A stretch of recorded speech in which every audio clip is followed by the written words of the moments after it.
Beth felt better than she had in a long time. She had a short night, but John was hospitable, and the bacon and coffee she had just had for breakfast was delicious. Now she leaned back on the sofa and relaxed.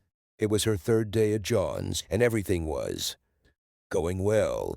John's phone then started beeping as if he was receiving text messages. He beeped a few times, and Beth thought it might be important. Beth took the phone off the charger and opened it.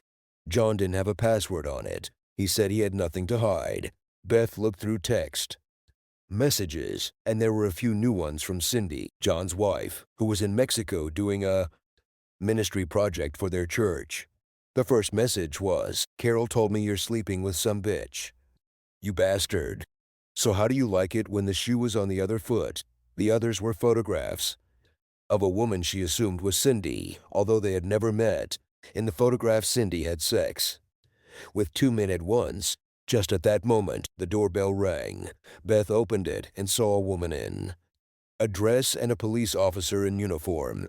They squeezed inside. The woman said, "I'm from CPS. We are taking you from this home for your own safety and placing you in a temporary foster home." Beth started to back away, but the policeman and the woman from the Criminal Investigation Department grabbed her by the arms and pulled her towards the door.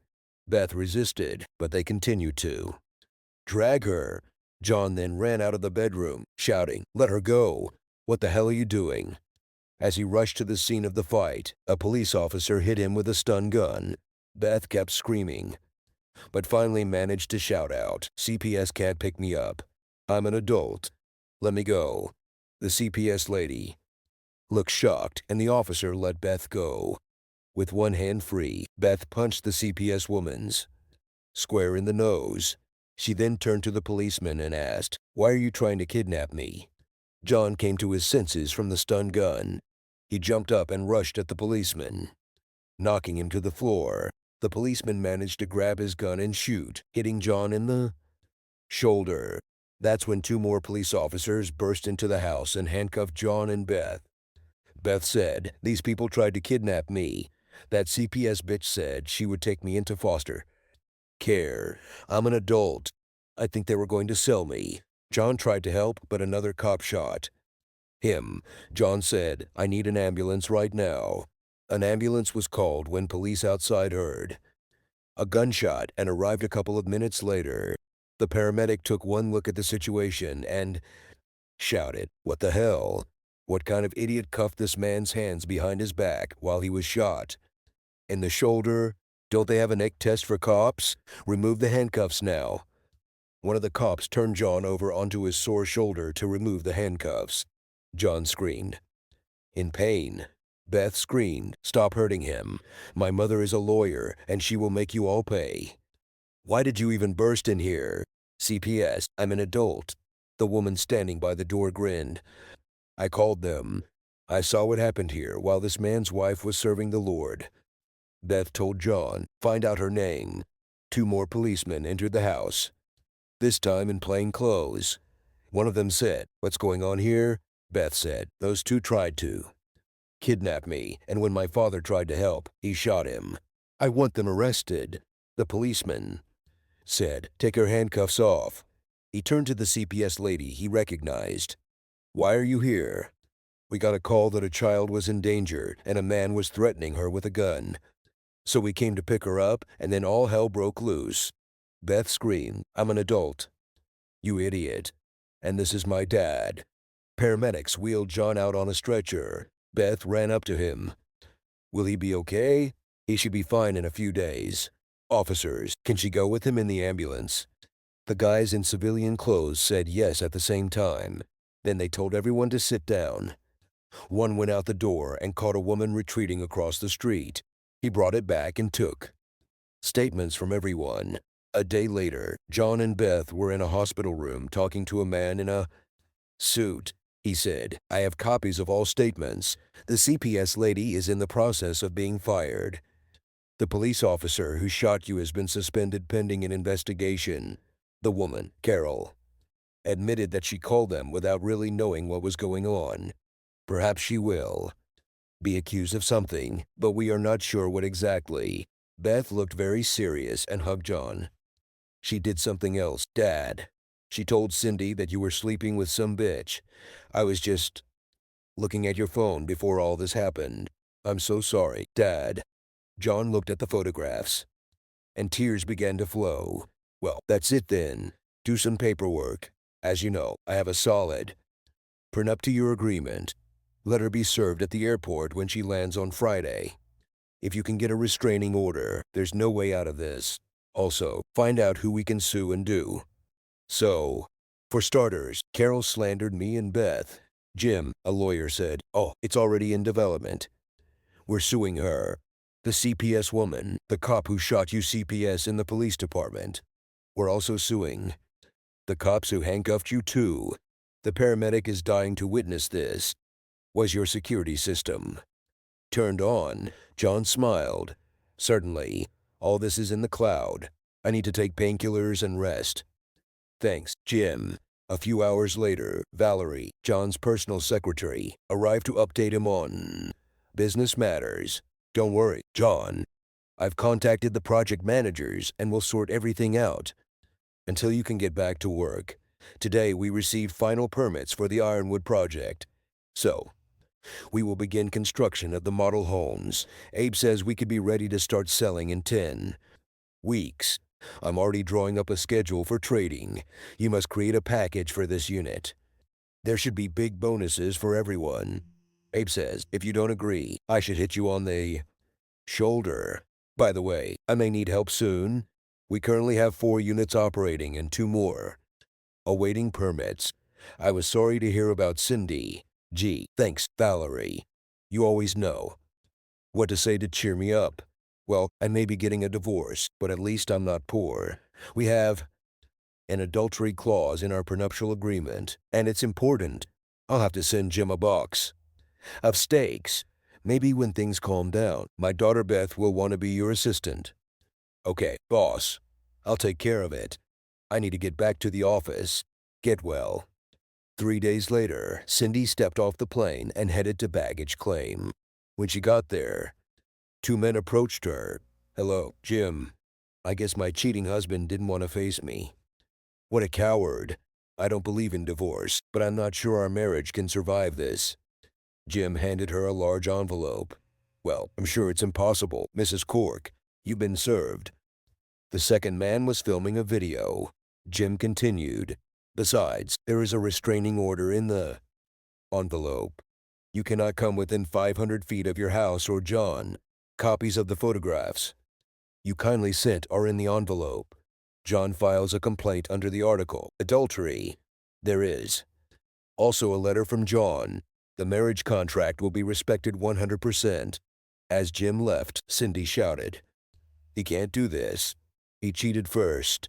Jim simply turned and said, "Read the letter and do not violate the restraining order. Otherwise, you will end up in jail." Cindy was shocked.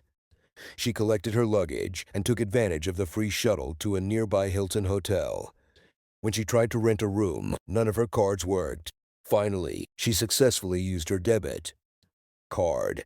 She then went to her room, grabbed some booze from the mini fridge, and sat down to read the letter. "Cindy, I'm guessing you were shocked that you were served at the airport. You should have expected this. After all, you actually cheated on me with 2 men at the same time, and then sent me photos. Beth showed them to me when I was in the hospital after a gunshot wound. I hope to be home by the time you read this, but I don't know for sure. Beth was a little bruised, but otherwise okay. Apart from this divorce suit, many other people are having problems. Lives are ruined, and it's all because of you and your smug friend Carol. Not only did Carol tell you that I was cheating, which by the way, I wasn't, she also called CPS on Beth, which resulted in me being tased and injured and many careers being ruined.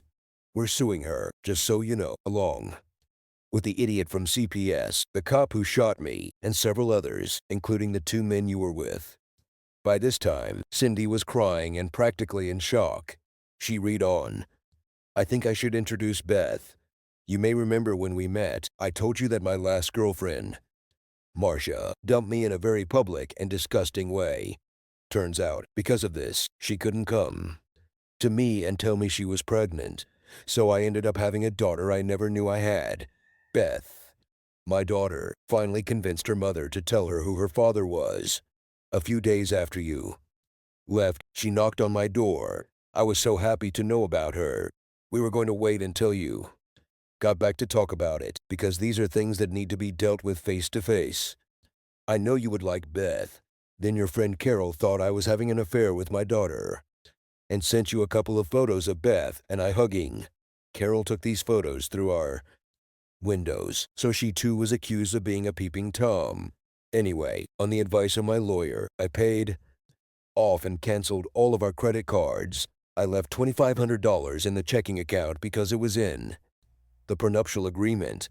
Oh, and you're spreading poison. I talked to the pastor when he visited me here in the hospital. He recognized the two men in the photographs. I think their return home was not quite what they hoped for. Spouses simply don't understand these things. Both wives filed for divorce, and you provided evidence to support their claims. So many lives have been ruined by you. I hope you guys did a lot of good on this trip because you left massive destruction here. I expect that the next time we will meet in court, your mother has your car and she knows what's going on. She was a little shocked by the photos, but agreed to host you if you needed somewhere to stay. At least we don't have children. However, the guys you had sex with have children, and now they will only see their children during court-authorized visitation. If you decide to return to our church, you will probably find it very cold.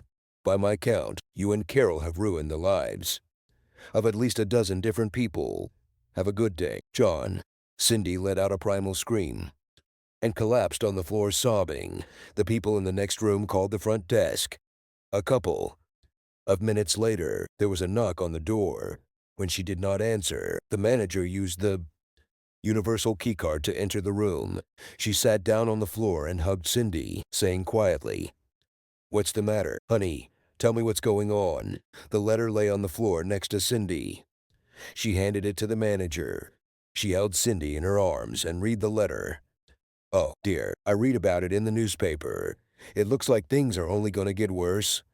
Let's put you on the bed. Tonight, I will clean your room and send you some food. You need to eat. I will also have someone check on you a few times. Get some rest." She locked the mini fridge when she left. She didn't want to let Cindy get drunk.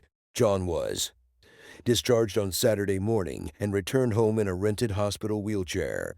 They left him in the living room. He had a cast on his arm and shoulder that was supposed to stay there for a while. Beth took care of him and was joined by her mother. Mom explained how a month later, she realized that leaving him was a huge mistake and had regretted it ever since. She had never been married, and Beth said she rarely dated. She and John were catching up. At about 3 p.m., the doorbell rang. Beth opened it. It was an elderly woman. "Can I help you?" The woman said. "Please don't shoot the messenger. I'm Cindy's mom. She wanted to come herself, but she has a restraining order. Can I come in?" John said to let her in. When she entered, John asked, "How are you doing, Mom? I've always liked you. I'm sorry this came between us. Thanks for stopping by." Jean smiled. "I was afraid that you would shoot me. I'm glad you don't hate me. How are you doing, and could you introduce me?" John smiled back. "I don't hate you, Jen. This is my daughter Beth and her mother, Marcia. Everything is moving for the better for me. My shoulder hurts, but I have pills. Physically, I'm fine. Psychologically, not very well." Jean turned to Beth and Marcia. "Thank you for helping him. This is a difficult time for everyone. Cindy is a real wreck. Although Carol started this disaster, Cindy realizes that most of the damage lies with her. She has no excuse for what she did. She really doesn't understand it herself. I can't even imagine what she was thinking." Marcia said, "I am a family law lawyer. I see things like this too often. It's never a logical or reasonable explanation. If people were always logical and reasonable, such things would never happen. My colleague calls this an instant idiot attack. Such a person always feels terrible afterwards, but usually by then, it is too late. Many times, marriages seem great until an explosion occurs. Then there is nothing left but a fireball. It happens so quickly and without warning that there is no time to stop it. John was sleeping, and then boom, the cops, the CPS people, the injury, and the photos. His world exploded in a matter of seconds. He didn't stand a chance. I understand. And so does my daughter. She received a text from her friend and made a split second. Terrible decision. At that moment, she was controlled by anger. Anyway, I just stopped by to pick up some of her things. Can I? Marcia stood up. Beth, stay with John. I'll help Jean. John, can she take advantage of your suitcases? Of course. They are on the top shelf in the dressing room. As soon as they got upstairs, John asked, Beth, what happened to your mom? She acted like she was in love with me, but still left me. Plus, she did it screaming in public, calling me all kinds of disgusting names. Now she's so cute. Is she planning on trying to break my heart again? Given the current situation, I'm a little afraid to tell you. Okay, but I can't trust her. Maybe she should leave then. Beth began to pace around the room a couple of times. She started to say something, but then fell silent. Finally, she stopped by the bed. Fine. Her roommate saw you with another woman. Mom got mad and yelled at you. After that, you tried to call her a couple of times, but she didn't answer your calls. A couple of weeks later, she and her roommate were walking, and the roommate pointed out the woman she thought you were cheating on your mom with. Mom recognized this woman. It was your sister. Mom tried to call you that night, but the number was no longer in service. A couple of days later, she came over to your house, and the neighbor told her that you dropped out of school, transferred, and moved out, where she didn't know, so it was exactly the same as now. She heard that I was cheating and blew my world up without bothering to check. Great. How did I get lucky enough to connect with two such women? I'm sorry, Dad. It wasn't quite the same, though. No revenge sex. In fact, my mother told me that she had never been with anyone else at all. Neither before nor after her hysterics. You're the only guy she's ever been with. And yes, she still loves you. John was speechless. A few minutes later, Marcia and Jean came downstairs with 3 suitcases and a trash bag. Marcia said, her clothes are in suitcases and her things, such as shampoo and cosmetics, are in her bag. This is fine. John waved his hand towards the door. After Marcia helped Jean dive in, she returned. I should probably leave. I just wanted to check on Beth. Okay, let's look at you a little too. John took her hand. Why do you practice family law? It seems like a sad specialty. Well, I've made a few mistakes myself, and every now and then I get a chance to help someone avoid similar mistakes. So you're here to stop me from making a mistake? Unfortunately, no. I'm only here to help as you're still recovering. Plus, some lady across the street said you were having an affair with my daughter. Secondly, in order for me to help, I should have been with your wife a week or so ago. Alas, I was not there, and she went too far. If all she did was make a complete fool of herself by yelling at an innocent person in a public place, perhaps I could do something to help her. Interesting comparison. Could you explain more? You know exactly what I'm talking about. They told me that you are cheating on me. I'm sure you remember how I left. You tried to call, but I didn't answer. Then I found out that this woman was your sister. Then I already tried to call to apologize, but your number no longer worked. I went to your house, but you were no longer there. I regret it every day since then. Now I can finally say how sorry I am. Okay, that makes sense. If you thought I was having an affair with my sister, I understand why you might imagine I was having an affair with Beth. Please don't laugh at me. In case Beth didn't tell you, I never stopped loving you. Once again, I apologize. I shouldn't have said that. You are married. John was smiling now. Not for long. Cindy has already been served. So we are legally separated. As you probably know, Beth also said that you haven't been with anyone for a long time. Maybe we can fix this when my divorce is final, and if we're both still interested. Marcia was smiling now. If my dear daughter told you this, she probably also said that I have never had sex with anyone but you. If you ever need me, I'm always at your service. Besides, since I have been faithful to you all these years, you probably understand that I will never cheat on you in the future. Enough of this, Beth said. John needs to take a few pills and go to bed. Mom, you will help until John gets better. Help him get settled, and I'll see you in the morning. The next morning, John and Marcia were talking. Marcia told him, I lost touch when you transferred to another school, but I never forgot what I did with a wonderful guy. I've always wondered where you are. I thought that if I found you and apologized, maybe you would forgive me. After I graduated from law school and started working, I told my story to my senior partner. He said he would help and assign the detective our firm used to track you down. The detective found you without any problems. He also found out that you were married. My senior partner had a friend from law school with a firm in your area.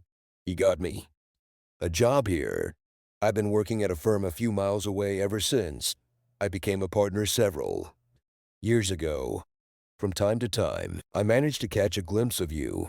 I didn't want to hurt you more, so I never contacted you. When Beth turned 18, I finally relented and told her who you were. This really hurts you again. It turns out I'm being stupid all the time. I'm sorry your life. John interrupted her. Well, my Uncle Jim Pearson doesn't think so. He told me that he faced you in court 7 times and only managed to win once. He's pretty smart. So if you almost always win, you can't be stupid.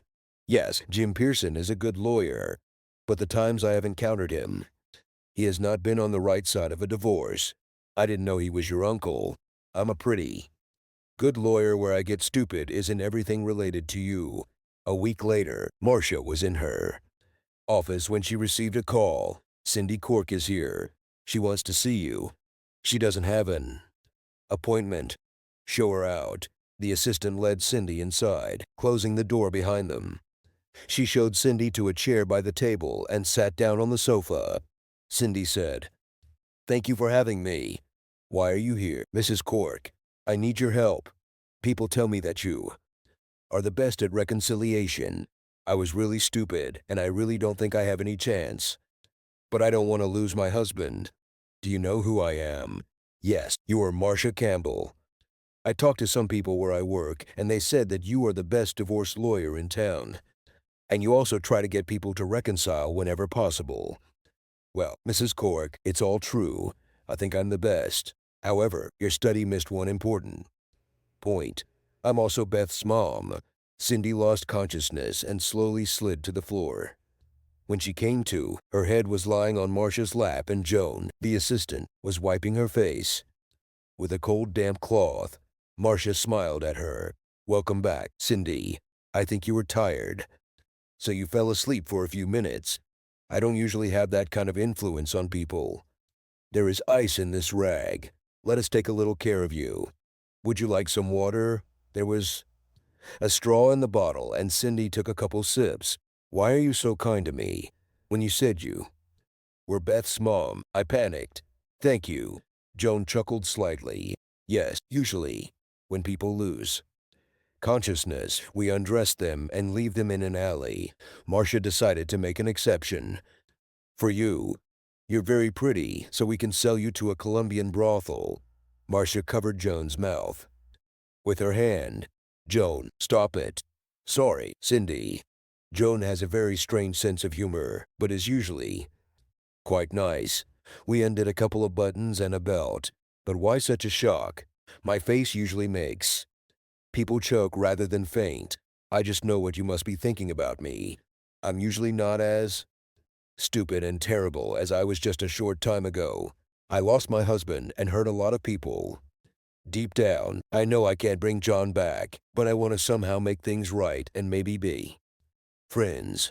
I've hurt a lot of people. I think I can get up now. Fine. Sit back in your chair. I need to call. Marcia took out her cell phone and pressed the speed dial button. Beth, how's John? Okay, give him the phone. John, how are you? Well, take a pill. You'll need it. I need to ask you something. I'm here with Cindy. She came to my office not knowing that I was Beth's mother. Either way, she's accepted that you won't take her back. But I want you to remain friends. You like her mother. I heard you call her mom. You have a story. Cindy is not dangerous. Please call your uncle and ask for the ban to be lifted. It is not necessary. Please beg. Okay, thank you. I invited her to dinner. See you soon. You're coming to dinner tonight, aren't you, Cindy? I guess. Okay, at 7, you can meet Beth.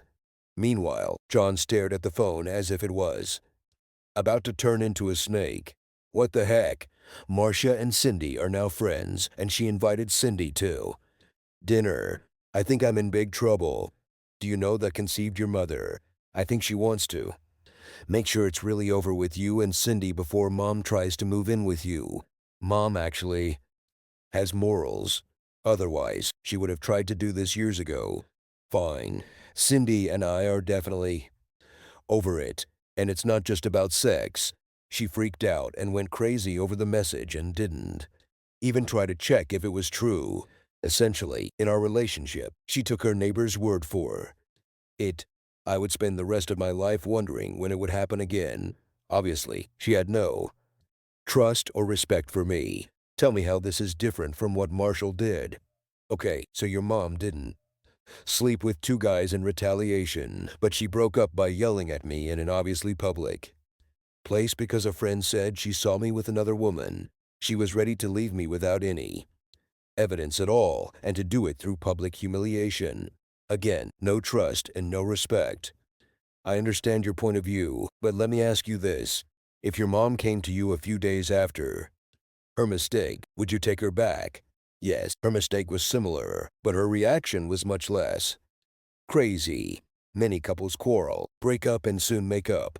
This kind of thing is quite common when people date and often occurs due to misunderstandings. Doing what Cindy did and doing it after 14 years of marriage is not the same thing. John thought about it. Okay, it's true. Despite the similarities, what Cindy did was unforgivable. To answer the question, yes, if Marcia had found me a week later, explained what happened and apologized, we would have made up. Hey, I loved her. It took me a couple of years to start dating again. I need another pill. Beth gave him another pain pill, and he fell asleep. Marcia returned home around 5 p.m., and John woke up when she kissed him. He woke up when their lips touched, smiled, and said, "This is violence. I am unable to resist my condition." Marcia just smiled. Well, I'm a lawyer. Sue me. So why did you invite Cindy to dinner and make me cancel the party? Are you trying to get us back together? Whether you get back together or not depends only on the two of you. I have no right to my own opinion. I invited her because you two haven't spoken since all this happened. All this happened because there was no conversation. Her friend sent her several messages accusing her, and she acted without talking to you about it. A simple conversation, and all of this could have been avoided. I know Jim Pearson is a divorce lawyer, but if you were my client, I would insist that you meet face to face the breakdown in almost every love story begins with either a lack of communication or misunderstanding. John didn't say anything. Cindy arrived at about 10 minutes to 7. She didn't knock. She simply walked in and walked towards John. Beth intercepted her. Why didn't you knock and don't even try to touch him? Cindy stopped and said, John, can I talk to you alone? I'm really sorry. John shook his head. No. You cheated with 2 men, caused the breakup of 3 families, and left 5 children with visiting fathers. Because of your good friend, Carol, my daughter was beaten and handcuffed. I was hit with a stun gun, wounded and handcuffed. There's no way I'm going to be alone with you. In addition, the house belongs to me under the marriage contract. And Beth is right. You should have knocked. Tomorrow I'll pay for the locks to be changed. Marcia entered the room. It looks like everything is going well so far. How are you, Cindy? Joan asked me to say hi. Thank you for inviting me, Marcia. Tell Joan for me that she is a cruel person. But I'm sure you know that. I'm not trying to hurt. John. John practically shouted, "You already did it." I know. I just mean I try not to do it anymore. I was stupid. I don't know why I did what I did. I went to Mexico to do God's work, but instead, I did the devil's work. I'm not trying to force you to take me back. What I did was unforgive. Abel, I just hope you don't hate me. If you need a housekeeper or a cook or anything else or a nurse, while you recover, I would be glad to do it as a kind of penance. I already went to church last Sunday. I publicly apologize for the terrible mess I made.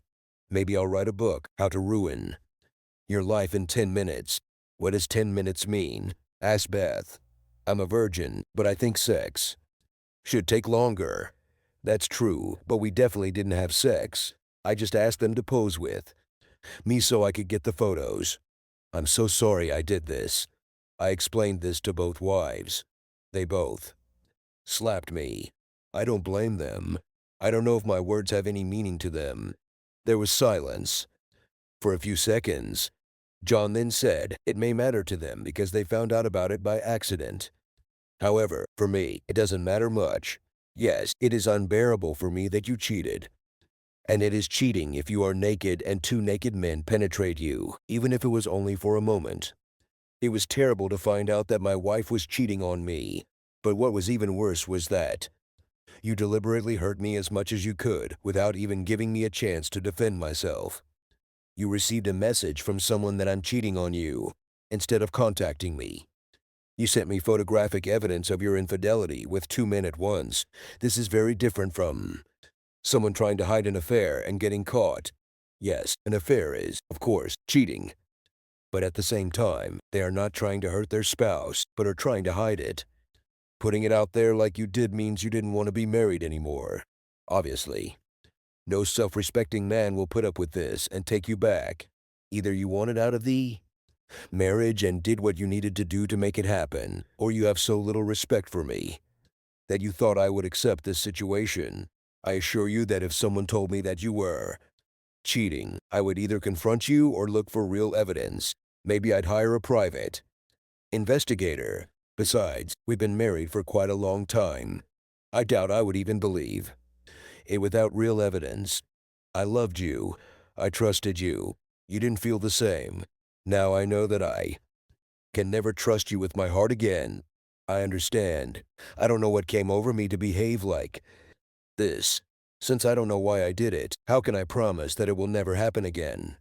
Before I went on this journey, no one could have convinced me that I would ever behave this way. It's like I don't know myself. John thought for a moment. So what are you going to do now? As you know, the prenuptial agreement states that the cheating spouse leaves the marriage with whatever he contributed, which in your case was $2,500. You will need to get a job. Any prospects? Cindy shook her head. No. You know that I almost have a higher education where I specialized in psychology. I should have seen a psychologist instead of trying to become one. John laughed. I know, right? Freshman female psychology majors are practically a cliché. Hey, at least you don't have to worry about some previous employer giving you a bad recommendation. Maybe the pastor will write you a recommendation, although unlikely. You also know that I have never worked.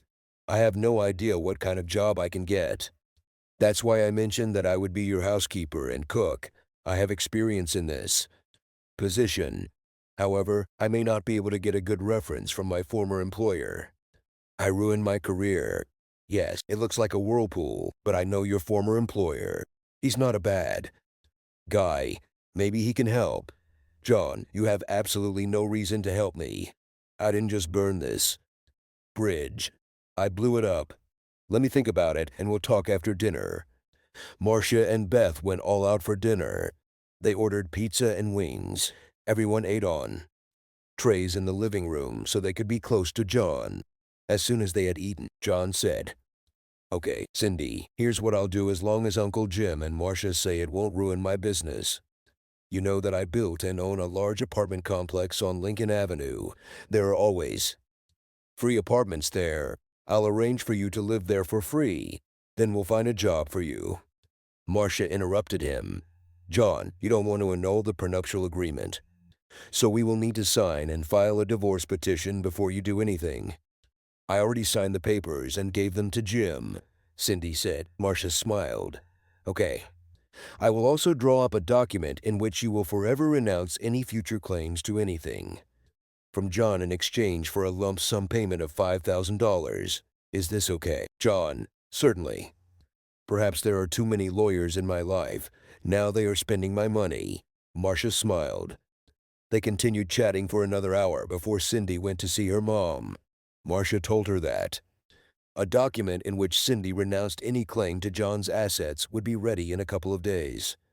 She asked Cindy which lawyer she should send it to. I don't have a lawyer. I don't have the money for this, and I don't think I need lawyers.